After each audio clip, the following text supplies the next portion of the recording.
Hello everyone, and today I'm going to be showing you something that you should most definitely not do, and if you possess one of these cables you need to throw it away. This is what you would call a death cable.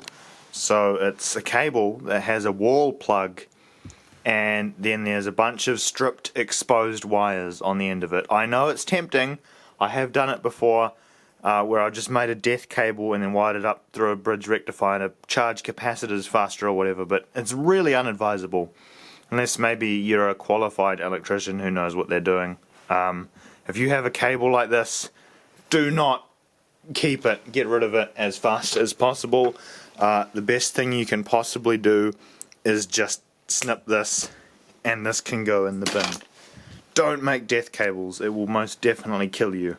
Probably. Not always. You might get away with it a few times. But not a good idea.